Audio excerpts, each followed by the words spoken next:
Then why this stuff? Oh, said Chauvet, I must be faithful to my subscribers, they'd be disappointed. Even the Americans, they all read it. They'd feel cheated if I didn't do my stuff. Besides, news and gossip are scarce just now. Tomorrow I can write something nice about you, and so I'll have 2 articles instead of 1. All right, my friend, said I. But since we are both writers, let's try a little 50-50. It so happens that I am really going to try to write truthfully about Haiti. Not any partisan, political, propagandist, or devastating truth, but the truth is a beautiful thing. 145 just to describe your interesting people as they really are, or at least as they seem to me.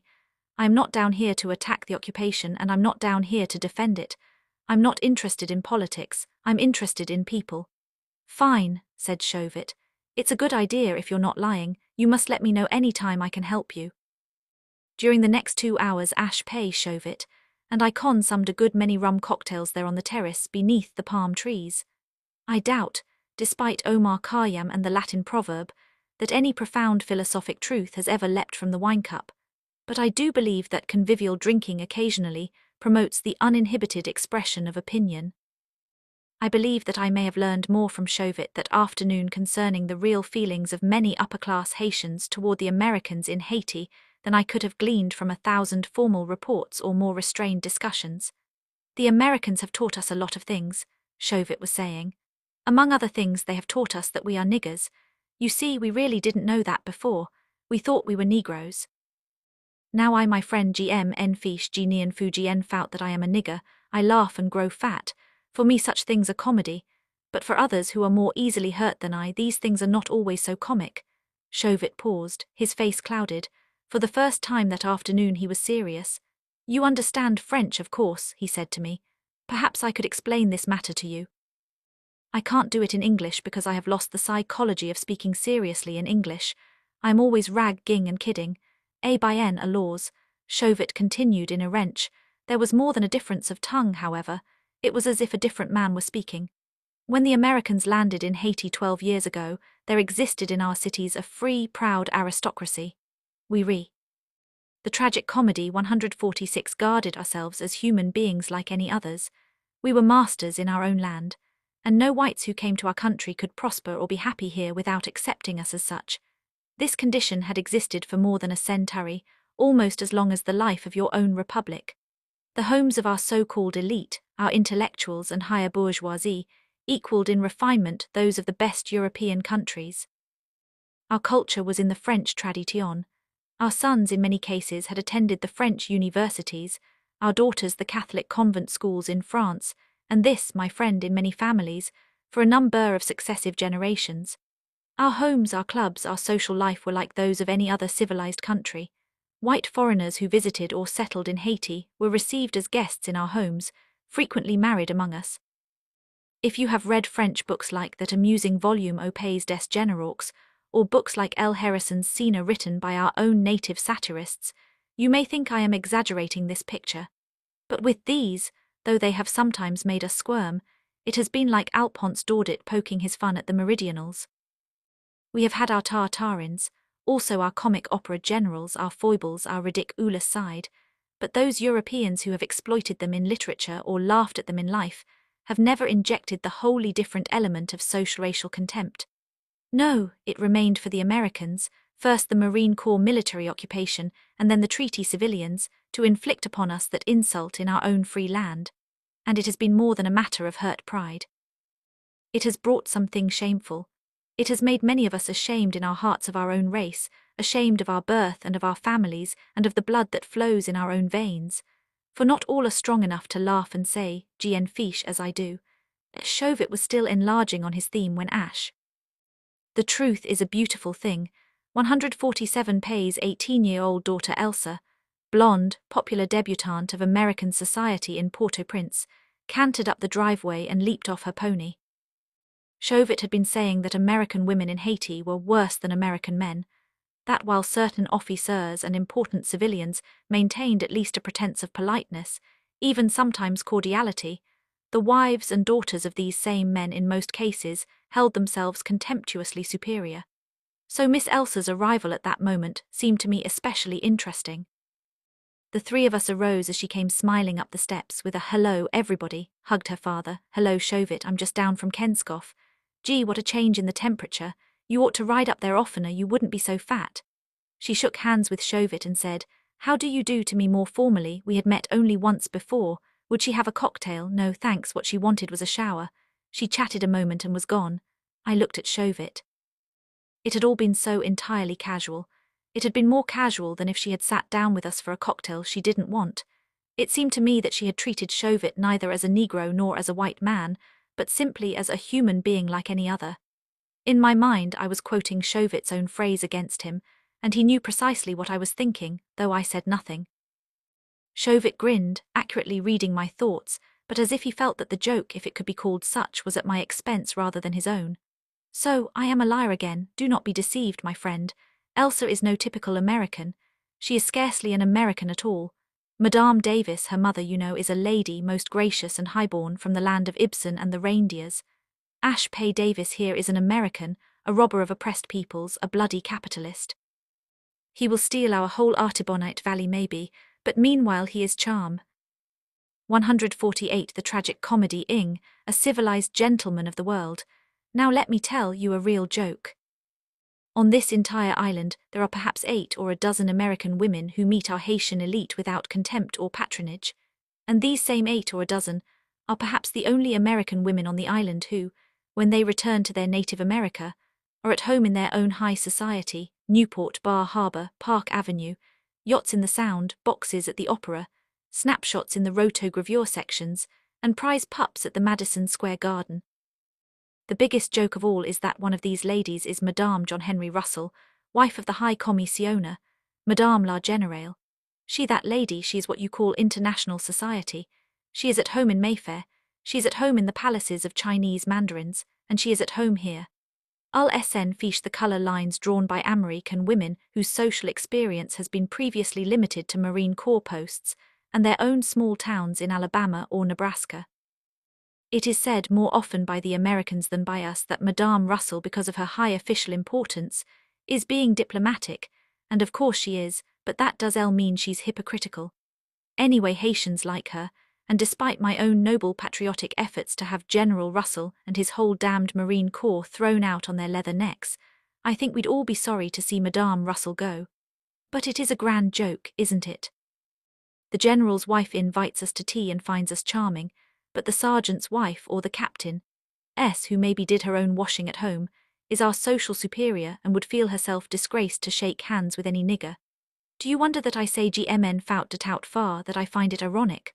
Why, many of those white Marine Corps people couldn't have entered my mulatto father's house except by the servants' entrance, and they can't enter. The truth is a beautiful thing. 149 house now by any entrance, except to arrest me once in a while, which reminds me that the last captain who did come to arrest me is a grand bozo who had been at my house several times before and welcome. So now I am a liar after all. He telephoned me first to ask if it would be convenient. I was up at the villa in Pessionville where we'd often played bridge together. We had a pint of champagne before we started for the Hooskow. Happy days, there are a few like that in the Marine Corps, mostly Yankees, who had it in their beans before they ever came to Haiti that all Negroes were not cornfield coons. Shovit had reverted to English again, or rather to the American vernacular he had learned in New York, and I am quoting his literal words here unclouded by translation. He continued, "Now if the Americans were all like that, I don't mean if they were all gentlemen, that would be an absurdity. You can't pick an army of occupation from the social register or drill them with salad forks, but if they were gen-irally people who regarded us as human beings, well, I'm still against the occupation for lofty patriotic reasons which have nothing to do with racial prejudice, but if they used more tact, more common sense, sent down here only people who were free of this crazy prejudice, there wouldn't be all this added unnecessary mess which has made more mutual dislike, distrust, and trouble than all the senatorial bowl-ings and journalistic rows since the Carco Revolution. By the way, Monsieur the writer, you said something about being in Haiti for human interest stuff. Maybe this is human interest, but maybe it is too human. You couldn't publish it, too much under the skin. Lily white skin, black skin, all the world's kin, Shakespeare and Madame Roussel and the sergeant's wife and us niggers. "Shove it," said I. "We're getting drunk, but the truth is a beautiful thing. The truth is a beautiful thing even when it's tangled and in doubtful taste." Chapter IV. Ladies and gentlemen, the President. The chastely engraved card, large as a wedding invitation or a Christmas greeting, said simply, "Le Président de la République de Haiti." On its blank reverse was written in ink, "Recevra mon Sire IV. B. Seabrook au Palais National le jeudi 6 janvier 40, a 4 h.p.m. There was also an engraved coat of arms, parked cannon and furled flags beneath a palm tree.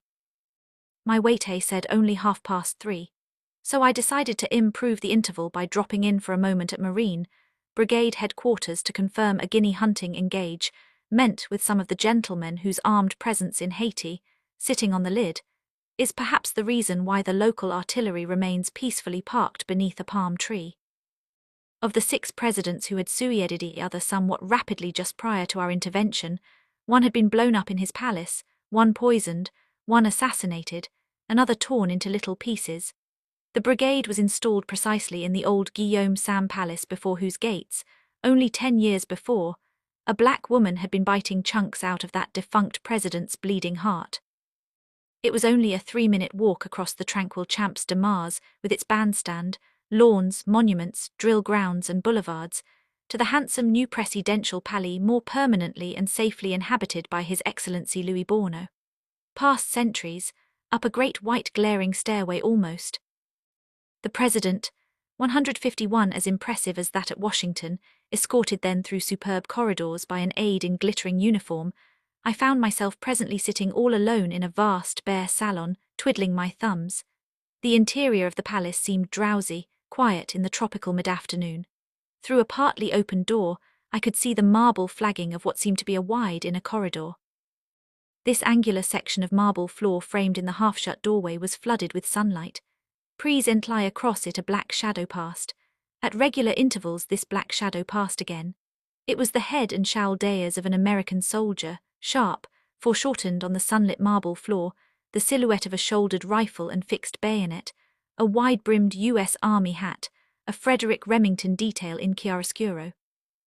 The silhouette was as utterly American as a brass band blaring the Star-Spangled Banner. I tiptoed to the door and peeped at the man, and it seemed amazing that his face was black. It was illogical, of course, that it seemed so amazing. There had been our own black troops in precisely these accoutrements at San Juan Hill, and I had already seen 1,000 black gendarmes similarly uniformed here in Haiti. It was because I had first seen this man as a shadow. Now he seemed to me something which had been masqueraded and projected on a screen. As a barefooted Haitian peasant in overalls, he had been himself. Just what was he now? As I wondered about him, I began wondering in the same way about President Borno, whom I was presently to meet. Was he too a shadow silhouette projected on a screen? Was he Russell's magic lantern toy? It was so easy, I reflected as I sat there twiddling my thumbs, to find politicians, statesmen, patriots, propagandists, imperialists, anti-imperialists both in Haiti and Washington who could answer such questions categorically. Our occupation or mission, if you choose, in Haiti is selfish. It is unselfish, tyrannical, benevolent. The best Haitians. 152. The tragic comedy like us. The best Haitians hate us. Borno is a patriot. He's a traitor. He's a puppet. He's a smarter man than Russell. He's a monkey on a stick. The only difficulty with these categorical affirmations was that they somewhat contradicted each other. Monsieur Lee's cabinet secretary entered briskly, cordially, interrupting my reflections. Monsieur Lees wore a little Napoleon III beard elegantly trimmed, a frock coat with braided edges, the inevitable bit of French-coloured ribbon in its lapel. He made elegant French gestures and phrases. He was a typical ministry secretary of the Élysée, except that his face was black. If Monsieur Lees was an American-controlled shadow, he was projected by a cardboard stamped Fabrique en France. Monsieur Lees threw open 2 sliding doors and ushered me into a richly furnished drawing room, slightly too ornate, with a gilded buhl clock and statuettes in marble and bronze, oriental rugs, 2 or 3 vases filled with deep pink roses. The President of Haiti entered this drawing room at the same moment from a private door. Monsieur Borno was smaller of stature than one would guess from his pictures. He was a dapper little man, elderly, almost foppish in his sartorial elegance, but with a fine intellectual head. His brow had dominated his photographs, but his eyes dominated the man, They were serious and rather arresting eyes behind his pince-nez with its dangling ribbon. He was a pale mulat. He was clean-shaven except for a small close-trimmed moustache. His features had almost no trace of negroid. His thick iron-grey hair, curly but not kinky, receded from a high forehead. There was more than a bit of the scholarly dandy in him, a shade too meticulous, I thought, professorial, but there was no academic coldness in the man really, I discovered as we talked. He lacked humour, and it seemed to me also. The President, 153, though I somewhat revised the opinion later that he lacked warmth. He was outwardly cordial but formal on his guard. My letters to him had said I was a writer. So he talked in pre-size book English, on the subject in which an American writer no doubt should have been primarily interested, the improvement of conditions in Haiti under the American treaty, which, by the way, Bourneau's own pen had signed. It was all doubtless important but dry and statistical. For instance, the construction of 1,349 miles, or maybe it was kilometers, of highways. The figures meant nothing to me. I'm probably quoting them inaccurately now, but it gave me a sort of picture when he said, "You know, in 1915, when the Americans landed, there was exactly one automobile in Haiti, an old Ford. Many Haitians were rich enough to own fine cars, but there was no place to drive them. There were no roads outside the cities. Travelling from Port-au-Prince to Cap Haitian was a matter of days on horseback, weeks if the rivers were in flood. Now there are more than 12,000 motor cars, and we traverse our little country from south to north in a single day. By the way, there was to be a presidential tourney through the north this same month to dedicate the new bridge, Pont Christophe. Perhaps I might care to be one of the party. If so, arrangements could easily be made and I should see for myself. I thanked him and accepted. It was the moment to take leave. As I arose, he inquired about his nephew, Monsieur Liance Bourneau, in New York. I was able to tell His Excellency that Monsieur Liance had appeared to be in the best of health and spirits, that we had dined together just prior to my departure, and that he had presented Mrs. Seabrook with a copy of the Haitian anthology of poetry, in which I had had the pleasure of reading some of His Excellency's own verses. This reminded him that Madame Bourneau would be poor. The tragic comedy 154 ing tea on Thursday afternoon, quite informal. There would be tennis first in the palace gardens. When I say that it was like an operetta on a 2-acre stage, this tennis party in the palace gardens when Thursday afternoon came round, I do not mean opera bouffe or comic opera. I mean something like a Fenbach or Strauss modernized. It was gayer, more colourful, more kaleidoscopic than anything I was accustomed to connect with official social gatherings. The tropical setting may have contributed slightly to this theatre-like impression. The wide green lawns, trellised summer houses and pavilions, vine-covered and flaming with bright blossoms, white gravel paths and marble-flagged promenades bordered by flowers, the cycloramic backdrop curtain of the mountains. But it was the crowd itself, really, that was kaleidoscopic, variegated, chromatic, brilliant. Pretty Haitian girls and women were everywhere, some in ultra-fashionable creations from France, slender, silken legs tapering to high-heeled slippers, chic hats and parasols, lips scarlet-rouged, others in tennis costume, athletic flat-shod with gay sweaters and vividly striped blazers. Their skins were of every tint from seeming pure, creamy white, shading through rose-glowing Spanish brunette to mulatto, café au lait brown black. They were like the ladies made of plaster and metal in fashionable gown shop windows on Upper Fifth Avenue, or like Byzantine polychromes. Bare arms, necks and faces matte gold, copper, bronze, even onyx, animated and alive. Among the men, who composed at least half the gay mingling crowd, there was equal variety of pigmentation and almost equal kaleidoscopic variation in costume, since some were smartly attired for tennis, some in white, some dark frock-coated, many blazing with gold braid and bright-coloured military decorations, tall, dusky, handsome, crinkly-haired young native officers of the palace guard. See page 15, face matte gold like a Byzantine polychrome. The President, 155. It was all very gay, very charming to the eye, very cosmopolitan, I thought. The tennis, it proved, was serious. 6 courts were going, mostly mixed doubles.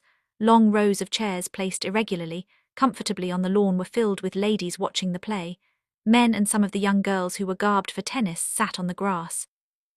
My grey flannel slacks and an old mingled sweater Jack Dempsey had given me in Buffalo, which had been respect-able enough, I hope at Forest Hills, seemed a bit seedy in this fashionable company. especially after I found Mr. Christian Gross immaculate and swanky, but I was eager to play, and he had obligingly arranged for some doubles on a court which would soon be vacated. My partner was a gingerbread-coloured damsel, almost as swankily sports-garbed as Mr. Gross. She could hit the ball and had a forehand drive that became finally the deciding element in our match. Mr. Gross's partner was a charming woman, slightly older, who I vaguely imagined would be Haitian, since she seemed graciously at home here and chanced to have dark, wavy hair. She may smile when she reads this, for she turned out to be Mrs. John T. Myers, wife of the brigade commander of the United States Marine Corps, and she was there for no official or policy reason whatsoever. She was there because she enjoyed tennis, had numbers of Haitian friends, and found the Thursday afternoon parties in the palace gardens charming. And it seemed to me that the whole group social American attitude in Haiti was a piece of sheer craziness, Alice in Wonderland idiocy, without the mad logic which integrates Alice. So far as I could gather, no wife of a Marine Corps captain or major had ever attended or wanted to attend a nigger gathering socially, even at the presidential palace, and I think 99% of the sergeants and corporals' wives would have turned up their noses in honest disgust if they'd been invited. To Judy O'Grady a coon was a coon, and that was that, no matter if he'd been a king instead of a pressy. The tragic comedy 156 Dent, no matter if he'd been through 3 universities at Paris and spoke 11 languages instead of 4, and had sat as a member of a dozen Hague tribunals. But to the Colonel's lady, these were just charming people. She came and enjoyed herself. And to pile craziness on top of craziness, there was no more highly regarded woman in the lily-white American colony than this same Colonel's lady. If she had peculiar tastes, no one dared to criticize them. There were also, for instance, some dozens of naval officers on special permanent duty in Haiti, mostly doctors and engineers, and for perhaps accidental personal reasons, a majority of them were on friendly and in some cases intimate social terms with the Haitians. Their Marine Corps friends at the American Club had nicknamed the naval officers kinky heads, but there was always a discreet limit to such ragging. They ragged me before I left the island. They ragged Katie even more. She happens to come from Georgia and has a marked southern accent, for dancing with coal black gentlemen. "My God, what would your papa say?" whispered Mrs. Major Davis in horror when she drove into our garden one night, after we had got a house, and found us at dinner with the Borsons. But she didn't let that prevent her from having us to dinner at her own house 3 nights later. It seemed to me that very little of this transplanted Jim Crow attitude was vicious. It seemed just a form of group insanity, for which individuals perhaps should not be blamed. After we had finished our tennis game, I was presently introduced by Haitian friends to an upstanding young Aimer icon in civilian clothes. His name was Perry. He was a pleasing, clean-cut, impudently debonair chap of the sort one would be likely to remember after a single meeting, but I couldn't recall having met him previously, though in the course of weeks it seemed that I must have inevitably run into him, for the civilian American group in Port-au-Prince was small and highly gregarious. In friendly innocence The President, 157, asked him if he was a newcomer. It seemed that this was the wrong thing to ask Mr. Perry. He replied sardonically that he was not. Later it was explained to me that Mr. Perry, who had been, I believe, an officer in the Marine Corps, had married a niece of President Borno, and had told the American colony individually and collectively that it could go to hell before the surprised American colony had had the chance to invite him to do so. He had resigned from the Corps, the club, etc., had been found a good job at which it was said he was efficient, had cast his lot with his wife's people. Among his young ranking fellow officers, he was generally regarded as a low-down son of a bitch who had disgraced the service. Among the higher-ups he was regarded, without particular condemnation, as a peculiar phenomenon who had gone out of their lives. After all, said Mrs. Depleur, if he'd merely seduced the President's niece we'd still be inviting him to our houses. I quite realize that in writing about this social-racial tangle, which I seem to be doing on every other page, just as one encounters it at every other step in Port-au-Prince, I am piling up paradoxes, illogicalities, and non-sequiturs. But I refuse to be blamed for the illogicality. The thing itself is essentially tangled, illogical, and insane. It would be the easiest thing in the world to choose selective facts on one side alone and present a consistent picture. But it wouldn't be a true picture. Meantime, the present fact remained that everybody, including some 200 or 300 Haitians and some scat-tearing dozens of Americans, were having a thoroughly good time at this Thursday afternoon garden party. The sun was slanting behind Morne Hospital, its rays still streaking the green lawn, when a bugle sounded. Tennis and general movement ceased. There was a buzz and hush. At the top of a marble staircase appeared a lone figure with a drawn sword, glittering and grand as the man who rides on the lion wagon in a circus parade. It was Lieutenant Berthel, the tragic comedy 158 American commander of the Palace Guard. He had been a top sergeant of Marines, I suppose he still was, but he was wholly unrecognizable as such in his present glory. His uniform gleamed white, glittered with gold foragers' braid, medals, bright-colored decorations. He stood, one lone man on the eminence of the wide white empty staircase, but no brass band blaring could have done him justice. It would have needed a steam calliope. Instead there was a brief moment of impressive silence, in which with a ceremonial sweep of his drawn sword he cried, "Ladies and gentlemen, the President." Monsieur Bourneau appeared a moment later, casual but dignified, bareheaded in a dark blue sack suit.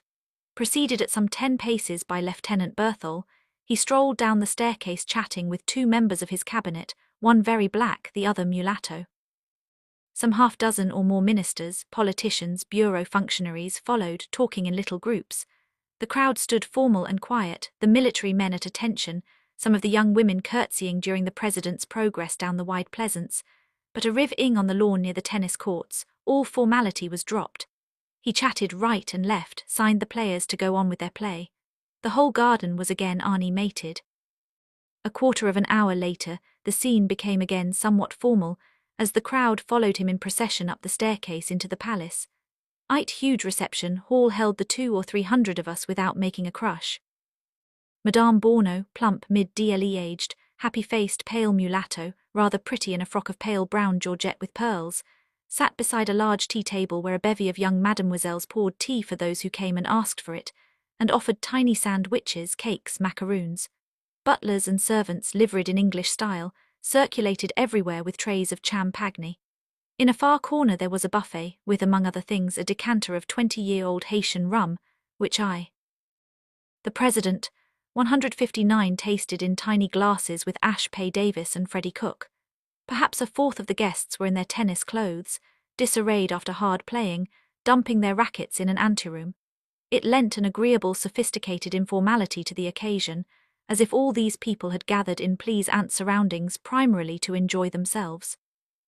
It occurred to me as I was being presented to Madame Bourneau that the society of this small West Indian country, though certainly far behind us in civilization, if civilization is to be measured entirely by material mechanical industrial standards, was perhaps a great deal more civilized in some ways than we are. At any rate, it often seemed to me that they lived more agreeably. I suppose it may have been because I happened at the moment to be thinking of Haitian culture in terms of French tradition, of the fact that Madame Bourneau herself was more than 2/3 French, that when presented, I bent over and kissed her hand as I might that of any important matronly hostess in France. Instead, however, of accepting it thus casually, I discovered later she was one of the bluntest and wittiest women I had ever met. She said, "Et voilà, Monsieur Viatnary-Kane. Vous avez appris gar pendant la guerre." I ventured to tell her that since the war it was not uncustomary to kiss ladies' hands even in New York. Tines, c'est la plain décadence à laws she was laughing at me, and at my country, but it was friendly, amiable laughter. She told me that her young son, now in school at Paris, had been greatly impressed by things he had read and pictures he had seen of La Rue Vide outdoors and Le Sport in America. He had clipped a lot of pictures of Lionel Strongfort from the advertising sections of magazines, and had announced that he was going to become a professional strong man. At another time he was going to be a cowboy. The tragic comedy they had compromised by telling him that if he finally objected to becoming a lawyer like his father, they would send him to the École Polytechnique and let him build bridges. And with this he was content after they had taken him to a cinema in which he could see with his own eyes that bridge-building engineers wore high boots and broad-brimmed hats, and engaged in epic battles with villainous foremen, sometimes even with Red Indians. Madame Émile Vital appeared, and the conversation became general. Among the tea-pouring demoiselles were 1 or 2 with whom I had danced at the Club Bellevue. I chatted with them for a moment, then wandered away from the table. I observed Monsieur Borno with 4 gentlemen of Vario's colours standing slightly aloof near a doorway. They were engaged in earnest conversation, which I supposed was political. It was not my intention to approach them, but the president chanced to notice me on the edge of the crowd. One of the group was Granville August, a very black and intensely serious little man connected with the Ministry of Finance, another the suave mulatto Fonbrun, Minister of the Interior, to whom I took an immediate instinctive and cordially reciprocated dislike. The names of the others I do not recall, but they were ministers and bureau chiefs. Apparently, however, these gentlemen had other interests than politics. They continued their conversation, which was an animated argument. It concerned the current tendencies and future of Haitian poetry. The dispute involved, as they expressed it, la muse H D, expression frangaise versus la muse H D, expression Creole, but it involved more than a matter of idiom. It was a question whether the genius of Haitian poetry might find its happiest medium in the rich Creole du peuple, as the poets of the Midi reached their greatest heights in Provençal, or whether pure, academic French were the better vehicle. But actually, as they developed various antitheses, it involved the deeper question whether the Haitian poet should. The president, I seek his inspiration in the classic French tradition or in African Negro emotional tradition, likewise whether cypress trees, marble columns and weeping willows had any legitimate place in Haitian poetry, as against the actuality of tropical jungle which was Haiti itself. Monsieur Borno stressed the point that great poetry frequently had no locale, no geography other than the geography of the soul. There was nothing American, for instance, in Poe.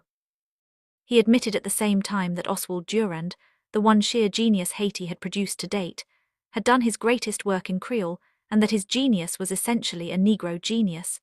Granville August was presently quoting something which began, plus puissante 0 poet, est tun suva ideate carla der m hal o 2 sculpes tar chima. I asked him whom he was quoting. It seemed he was quoting a distinguished Haitian poet whose name was Louis Borno, there present, and who happened to be President of the Republic, a fact which was neither here nor there, apparently, in the literary dispute in which they were absorbed. It seemed that Monsieur Borno was a poet très sérieux, no mere dilettante. Numbers of his poems were included in the Anthropology de Poésie Judiciaire, published by Bossard in Paris, with a preface by M. Fortunat Strauss-Ski of the Sorbonne. On my way home from the palace, I reflected how queer it would seem for a group of cabinet ministers and treasury officials at the White House to be earnestly discussing the poetry of an American anthology, which included metaphysical love lyrics by Calvin Coolidge. Chapter V. But the truth becomes somewhat tangled. I have seen many a triumphal arch, as who has not? Including the Papica 77-inch monstrosity, under which our own returning heroes marched up Fifth Avenue, an imperial one on the road to Teheran in Persia, strung with the bleeding carcasses of sheep, likewise the Arc de Triomphe at a moment when banners and 10,000 gleaming bayonets passed beneath it in the Paris sunshine. But never have I seen any triumphal arch so extraordinary as that erected for Louis Borno, President of Haiti. At the entrance to a nameless village of Somme half-dozen tiny huts in the valley of Plaisance, deep in the jungle interior of this Black Pea Republic. The 4-day presidential motor trip on which I had been included, as a guest, was primarily for the dedication of a new bridge across the Limbe River in the mountains of the north. But its real significance lay in the fact that for almost the first time in Haitian history, a president, without fear and without elaborate military ostentation, could visit the most remote and formerly most dangerous districts in the interior of his republic without fear of revolution, assassination, or uprising. This may have been entirely, as his enemies said, because our own armed Marine Corps remained in Haiti, sitting on the lid. Perhaps the doves of peace were really the American airplanes nesting among machine guns, but at any rate the journey had been more like a prolonged picnic party than anything connected with traditional Latin American politics. There were neither opera bouffe troops of the Richard Harding Davis tradition, nor businesslike Marines. The truth becomes tangled 163, only such personal military aids as might accompany an American president on a motor tour from Washington to New York. The only munition truck that followed our convoy was loaded with provision of cold turkey and beer. We left Port-au-Prince at dawn of a Saturday in 7 touring cars. The first contained President and MME, Louis Borno. In the second car rode Brigadier General John H. Russell, with Mrs. Russell and Mrs. Frederick H. Cook, wife of the Chief Engineer of Public Works. In subsequent cars were American treaty officials and members of the Haitian cabinet. Port-au-Prince, which we were leaving, rejoices in more daily newspapers than New York before Muncie, and more cynics than Athens in the time of Diogenes. Free speech and freedom of the press flourish with tropical luxuriousness, despite occasional jailings. When it was learned that I had been invited on the presidential tour, both cynics and the opposition press urged me not to let myself be deluded by what I was to see. I was assured all over again that the whole American occupation was for sinister and selfish ends, that all present improvements were but part of a big program of subsequent industrial exploitation, that President Bourneau was merely a puppet in the hands of greedy Wall Street. I was equally assured that if it weren't for the gendarmerie and the airplanes, the president would not dare set foot outside his palace. I was informed that the mass peasantry in the interior cared nothing, benefited nothing, knew nothing of President Bourneau, in fact had probably never heard his name, which I knew to be true in many remote mountain districts, and that any patriotic demonstrations I saw along the road would be stage-set clack. As a matter of fact, a superb clack which would have done credit to the late Hammerstein was the first high spot we encountered, 2 hours out of Port-au-Prince on the road. The tragic comedy 164 to St. Mark, a triumphal arch of palm branches surmounted by a big red banner on which was written Vive Son, Excellence President Bourneau.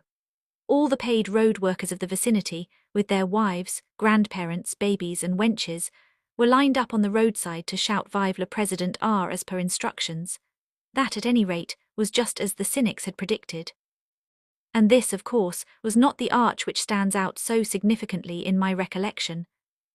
Before we came to that other arch I saw many things which were also worth remembering, more than 1,000 miles of well-built motor roads, where rough trails had existed only 10 short years ago, big span bridges and innumerable solid culverts, well-equipped hospitals, rural dispensaries crowded with peasants, dozens of new school buildings both industrial and elementary, efficient native gendarmerie stations and rural constabulary, malarial swamps drained. And against all this improvement which had been paid for out of the public revenues, Dr. Cumberland, treaty financial adviser, in whose car I rode during part of the trip, showed me figures according to which the public Haitian national debt had been decreased from $30 million to $21 million. But not any of this impressed me so much as the arch we saw in the mountain interior on that second day. It was above the clouds and palm trees, on the edge of a high gorge overlooking the Plaisance Valley. One family group of barefoot peasants with their tiny clustered mud houses clinging to the slope had built it. They had built it rudely of bamboo stalks and banana leaves, rickety, a bit pathetic, and so low that our cars could scarcely pass under it. But hanging on it to do honor to their president and proclaim their own prosperity and pride were the cherished and significant possessions of that little family group. A bright new tin coffee pot, a freshly laundered coat and trousers of white cotton, a pair of store-bought shoes, the ultimate symbol in Haiti of humble prosperity, a gaily. The truth be COMES tangled 165 coloured skirt, a small drum and a brightly scoured iron skillet. See how prosperous and grateful we are, cried the arch in a symbol language brought by their slave forebears from Africa, which had existed before written speech. VZV President, cried little black brats bursting with excitement. Vive Nord Alexis, cried an ancient crone. President Nord Alexis had been dead for a generation, but because his image still appears on current Haitian coins, many peasants of the interior believe that he still rules, helped now by the Blancs. But if some of the old crones and greybeards didn't know whether the president they were cheering was named Louis Bourneau or Nord Alexis, they seemed convinced that he was their friend, and that the Blancs who rode with him were also their friends.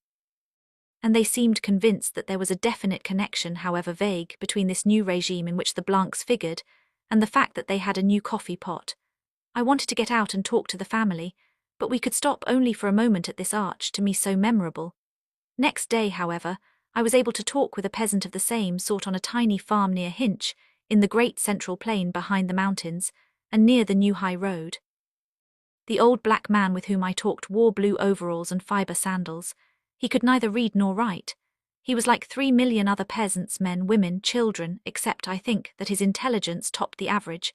It seemed to me that he might be speaking and speaking truly for a majority of them all, saying what they might have said if they could have been as articulate as he.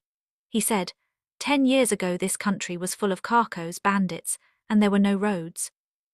The carcos often robbed and murdered us. Our own government tax-gatherers often robbed and starved us, then gave us nothing in return. It was hardly worthwhile to plant. It took 4 days on a Berwick Don I-66, the tragic comedy key, to go down to the city. And if we weren't killed by carcos or drowned fording streams, when we did reach the city we were conscripted to fight for the government, or on one side or the other of some new revolution, which was going to make things better and never did. Now the bandits are all gone, there is no more revolution, I live in peace, I plant all I can, I pay a reasonable tax, I go to the city in the motor bus in 4 hours, and I am not conscripted, and while I am away my wife, my children, my ears of corn, and my little goats are safe as if they were all in the arms of Jesus.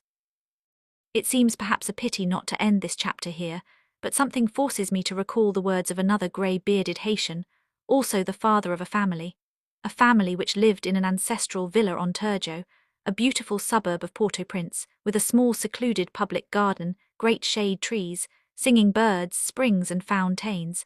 Many Americans also now live there. He said, from my own tiniest childhood and in my father's childhood this little secluded garden, public, yet not quite public, has been a place of sacredness and beauty, woven into all our childhood recollections, our own garden, in which to romp and play or lie beneath the trees and dream. Now my little grandson goes no more into that garden. The little American children by the fountain cried, "Oh, look, see the little nigger all dressed up like a monkey." Took us older ones longer than you would think to understand this thing that the Americans have brought. For us, Negro was a word like Aryan, Nordic, Latin, which connotated differences, not shamefulness. Haitian was a national adjective like Scandinavian, Swiss, English. Around such adjectives cluster patriotic traditions and patriotic prides. Now our children are ashamed to be Negro, ashamed to be Haitian. Some of us older ones too. It seems to me that we are being poisoned. I am told that the Americans have brought to our country prosperity, peace, security. The truth becomes tangled 167 material improvement. Be it so. Can those things compensate for the destruction of our pride, the poisoning of our souls? The truth is at best a tangled thing. The old peasant in overalls was speaking, I think, for 3 million peasants who are untouched, unharmed by such social-racial concerns, and who are either constructively helped, or in their mountain-isolated groups, remain unaffected either for good or bad, by the American political economic innovations. Furthermore, the Americans no longer persecute actively, or seek to stamp out the misreuse immemorial religious tradition, which is the real soul of this black peasantry. The old gentleman on Turgot was speaking, I think, for a small upper class and bourgeois minority of less than 150,000, many of whom had oppressed and robbed these same 3 million peasants before the Americans came. What conclusion emerges from these tangled part-truths? How weigh them? By some evaluations of life, perhaps, the scales tip in one direction, but by a different evaluation of life they upset in a reverse direction. I am not sure of ultimate evaluations where problems of this sort are involved. With Louis and Mammon Selly it was different. Concerning them I have the strength of a profound conviction. But here I think that I, if I am anything, am the onlooker, the reporter, not the solver, surely not the judge, but perhaps others capable of judging, or who deem themselves so, may find in these faithfully recorded observations material for thought. Yen Art 4, Trils Winding. I.J. Chapter I. The White King of Lagonave to hold undisputed sway on some remote tropical island set like a green jewel amid the coral reefs of summer seas. How many boys have dreamed it, and how many grown men civilization-tired. It is a strangely potent dream, it has a drug-like fascination. It is susceptible of infinite variations. Sometimes the island proves to be inhabited by natives, sometimes not. One man may dream of it in terms of pure adventure, another in terms of refuge, tranquility, escape, another in terms of despotic power. It is a dream which for most of us never comes true. But in Haiti, where the impossible frequently happens, or rather on one of its island dependencies, there is a man, a white man, who has realized that dream on his own terms. Furthermore, he has been actually and literally crowned a king by the natives of that island. This is not a fantasy. On clear days from any terrace in Port-au-Prince, one may see the blue mountain peaks of an island rising from the sea out yonder across the bay northwestward, 30 or more miles distant. It is called La Gonâve. It is an island larger than Martinique or Barbados, dolphin-shaped, some 40 miles in length. Despite its proximity to the Haitian mainland and capital, despite the fact that under the Haitian-American Treaty of 1915 it is part of the territory over which we exercise a benevolent protectorate, it remains the most primitive and untouched by civilization in the whole West Indies. It has always been so. It is the only part of Haiti on which there were no colonial settlements. 172 TILS winding, and on which there are no French colonial ruins. In the pre-colonial Spanish days it was a resort for pirates. When Haiti was owned by France, it was a refuge for runaway slaves. For the past century, under the Haitian Black Republic, the government tried sporadically and with slight success to collect taxes from the descendants of these runaway slaves.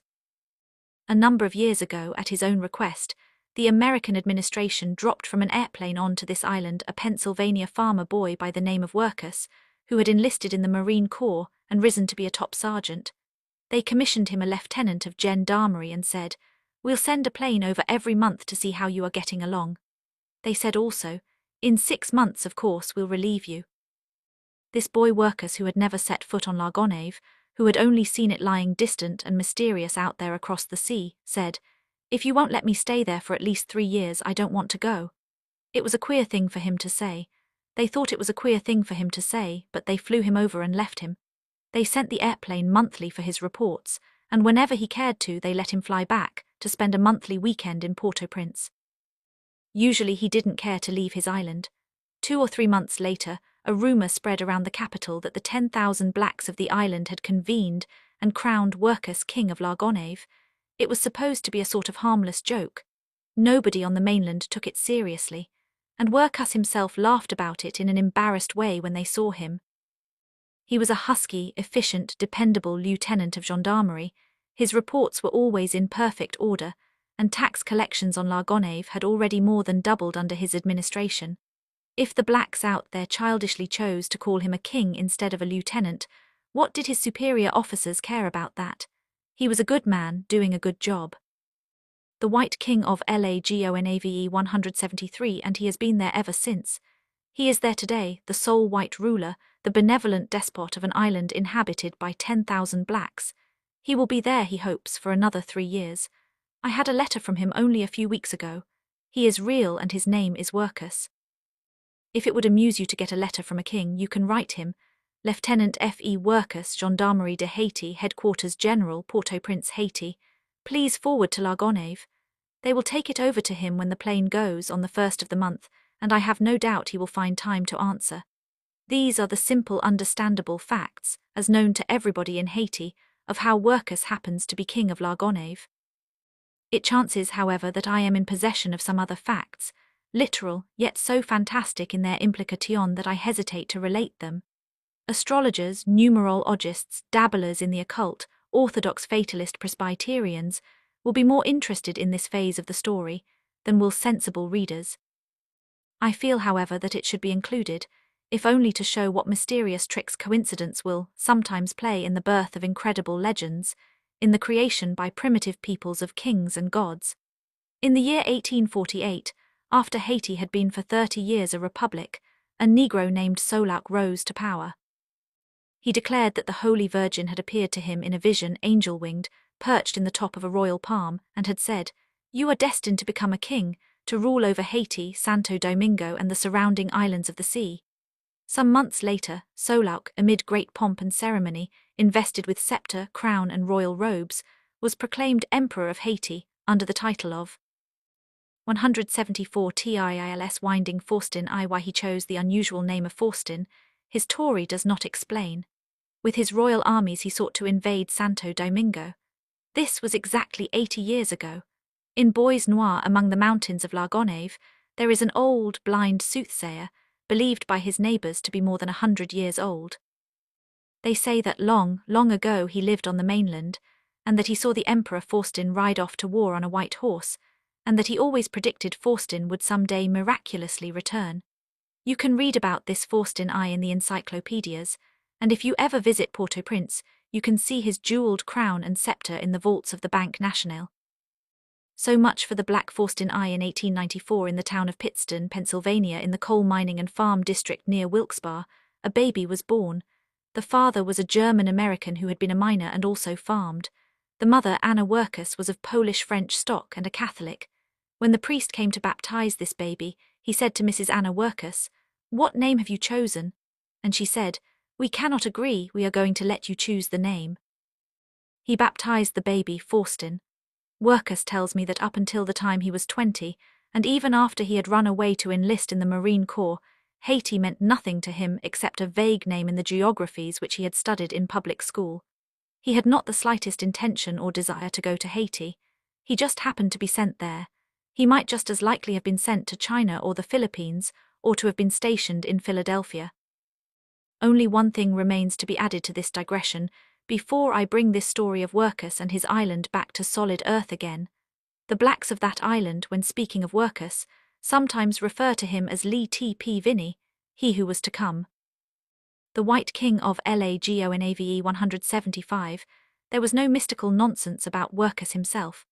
If he seemed God-sent to his superstitious blacks, born and destined at baptism to rule over them, and if his hard-boiled fellow Marines considered it somewhat strange that a Reg Ula guy, like Workus, should be content to remain for years at such a lonely post, I am sure that he never thought of himself as being in any way out of the ordinary.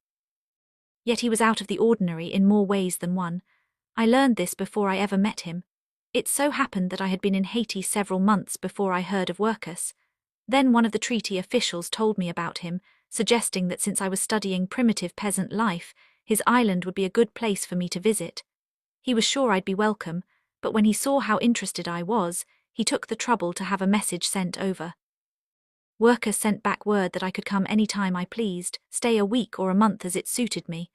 On the night before starting, I sat in Rakes's bar with Major Davis, QMC, and Captain Presley of the Flying Corps, discussing the trip, over a bottle of Haitian rum. They knew Workus, had fished with him for barracuda. I was asking what I might take along that would please him. "Well," said Major Davis ponderously, "you might take him a big box of candy. He likes chocolates and bonbons best." "Is that your poor idea of a joke?" I said. "I thought you told me Workus was a hard-boiled sergeant of Marines." "No," said the Major, "I'm not razzing you. He's hard-boiled all right, look at his jaw. He can out-curse and out-fight any tough baby I know in the whole service. But he doesn't drink. Come to think of it, I don't believe he smokes either. And he eats quite a lot of sweet stuff. They tell me alcohol turns to sugar, and I suppose when a fellow doesn't drink he needs more sweets. I might just as well have told you to take him jam. We always take him. TILS winding 176 something of the sort, but I happen to know he's got a whole shelf of it." "Don't get off on the wrong foot with Workus," Captain Presley cut in. "This stuff about his not drinking and smoking. He's no Sunday school product by a damned sight. He just happens not to care anything about liquor, and where he is it's a good thing he's that way. Out there on an island full of rum and nigger wenches and lazy cocoa-nut groves, he stayed as hard as nails. He's built himself a rifle range where he practices all by himself. Rides, hunts, fishes when he's not working. He shaves every morning. He's fixed himself a shower better than we've got at the club. A rum hound or a lazy guy would go crazy out there, but it suits him, and it seems to suit the natives. He's helped them in a lot of ways they were never helped before, and they think he's God Almighty. You've heard, I guess, that they crowned him king or something. That's a hot one. Next morning it was this same Captain Presley who flew me out high across the bay toward the smoky blue mountains of Largonave, which turned vivid green as we approached. We soared down to land on a saline flat near the shore. As we taxied across it, 4 or 5 cows loped out from the mangrove tangle, with Negroes screaming, running, trying to head them, and Presley had to swerve sharply, dangerously, to avoid a smash. As we came safely to a stop and were climbing out, pushing up our goggles and loosening our helmets, disengaging ourselves from the parachutes strapped on our backs, Workus came striding across the saline toward us. It was 7:30 in the morning, and he was bareheaded. This was the first time I had ever seen him. He was wearing grease-smeared khaki overalls, his hands were black with oil and grease, and there were streaks of it on his bare sunburnt arms. But his hair was so straw blonde, his eyes so clear grey-blue, his smooth-shaven face so healthy ruddy bronzed. the White King of LAGONAVE 177, that he looked clean. You could almost smell bath soap as you looked at him. He was a shade under 6 feet tall and built like a light heavyweight in training. His jaw was as square as a piece of granite, and he was scowling. He didn't look at us as we came up. He was looking at the wing of the plane, which had tilted and dragged as we swerved, to see if it had been injured. Then he came and shook hands. Presley had shut off the roaring engine. Some 30 feet away from us stood 4 Negro gendarmes in uniform with a handsome mulatto sergeant. They were whispering together and seemed to be pained about something. As workers strode over toward them, they snapped smartly to salute, then hung their heads sheepishly. "Listen," said Presley, "this is going to be good. They have had strict orders to allow no cows within a mile of this landing field. We've had trouble before." Workus addressed himself slowly, grimly in level tones, to the sergeant alone. "Oh, meme responsa Zafai Eichel, you are to blame for that business." "We moan, Lieutenant," moaned the sergeant like a child found at fault, not daring to deny it, and Workus, who spoke Creole with an appalling colloquial fluency, continued in his same level tones. "Oz fate goda 7 n Nyakak o Roman 6 goda 7 Tai 7 Nakak o 7 Neri Godam 77 Iakak. O peer all to joy and raid Makak sink Jew." Literally. "You made were born, goddamned monkey, you live goddamned monkey, you will die goddamned monkey. So go join monkey clothes prisoner stripes 5 days." "Oz moan, Lieutenant," moaned the sergeant, and marched sadly away to put himself under arrest, and take off his handsome uniform, and tote rock for 5 days barefooted in black and white striped monkey clothes. As he walked away, Workus called after him, still in Creole. "TRILS winding 178, I'm not going to break you, Albert. Tell Corporal Dijois to take over your work for the 5 days. Merci E77 Ippel, Lieutenant," and that was that. Workus felt better. He had tempered justice with mercy. He grinned. Some prisoners appeared, piled my gear on their heads, and disappeared single file up a trail through the mangroves. Workus asked Presley to stay over and fish. He had been tinkering on his old 1-cylinder motor boat and had it hitting, but Presley had to go back. Workus led me up the path through the mangroves to a straw-roofed village overlooking the sea and affording a fine view of the towering mountains of the Haitian mainland over yonder. It was Antsagalitz, the capital of his island kingdom. The only buildings not made of mud and straw were his own house, which was a stone concrete bungalow with a big screened porch, and the gendarmerie headquarters, over which the Haitian flag flew. It looked like a Kipling-esque outpost on the edge of the jungle, which was what it was. He was comfortably installed. He had some furniture from the States, a plain Grand Rapids dining room table and 2 iron cots in separate rooms, Haitian with-bottom straight chairs and rockers, a cupboard and shelves piled with tinned goods, a rack of earthen water jugs, a wardrobe closet in his bedroom with books piled on top of it, a washstand with enamel bowl and pitcher, clean white bath towels. On wall racks in the main room were a shotgun, saddle bags, tarpon rods and tackle. A gasoline pressure lamp hung from the ceiling. In the bedrooms there were candles. The floor was clean-swept concrete. It seemed a pleasant place. He had a servant, a boy named Movies, who kept things in order and cooked in a detached kitchen. The shower was in the backyard, a big barrel mounted on poles, surrounded by a screen of woven branches. A ladder went up to the barrel. From the beginning, Workus was hospitable. The White King of LAGONAVE 179 of him was friendly. But he was self-contained. He didn't waste words.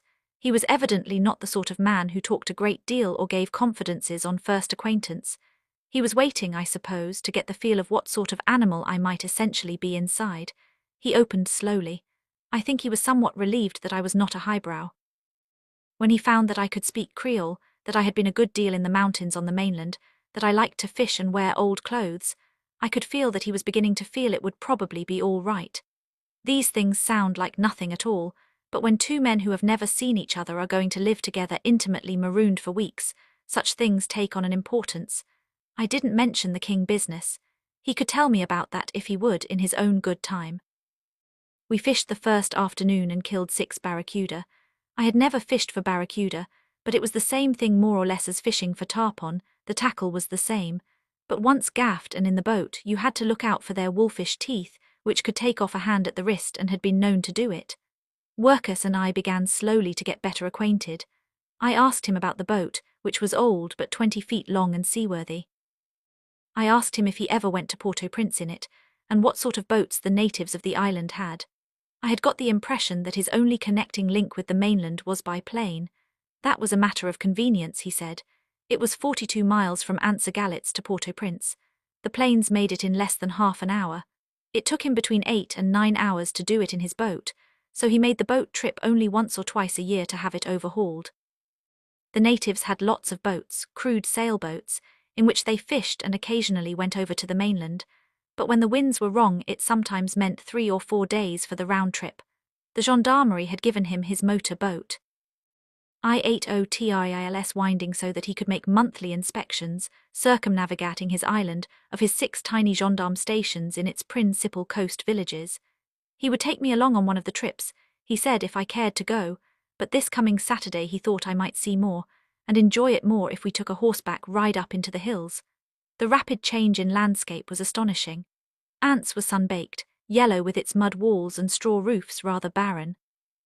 But not 500 yards behind the village our trail led beside a stream, into a little green narrow valley that was a paradise, tropical trees, ferns and flowers, bright-coloured birds flitting.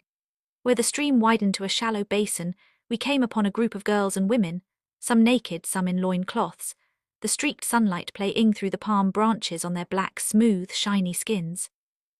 They were washing clothes, beating them with wooden paddles, singing and cried out friendly greeting as we passed. Donkey trains with big panniers occasionally passed us. The women with them, some riding, some afoot, wore cotton dresses, the men and boys faded blue jeans. All, both men and women, saluted Workus respectfully, yet familiarly, as if he were a sort of intimately known superior being. He called many by name, and of some who had come far he inquired about their families, about their crops.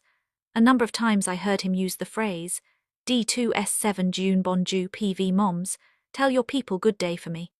A little higher up in the valley we came to the ruins of a primitive watermill which had been destroyed by a freshet.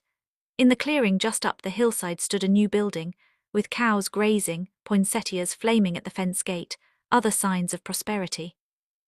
An old woman in white with a white bandana, barefoot, gold hoop earrings and a red coral necklace who had been sitting in the doorway spied us. She leaped up. She must have been past 70, but she was agile as a goat. She called out to us. The White King of Lagonavei came hurrying down to the path, seized Workus' hand, covered it with kisses, tried to drag him from his horse, and failing in this began tugging at the reins. Workus was embarrassed, particularly about the hand-kissing. I guess we'll have to stop for 5 minutes, he said, so we dismounted and followed the old woman to the house. It was another homemade mill, primitive as the one below, except that it was driven by a shiny little gasoline engine of American make. The old woman gave us coffee and lamented that Jules Narcisse, apparently her son, had missed our visit. When we left, she tried to kiss Workus' hand again. Are they all like that toward you? I asked him. No, said Workus, annoyed.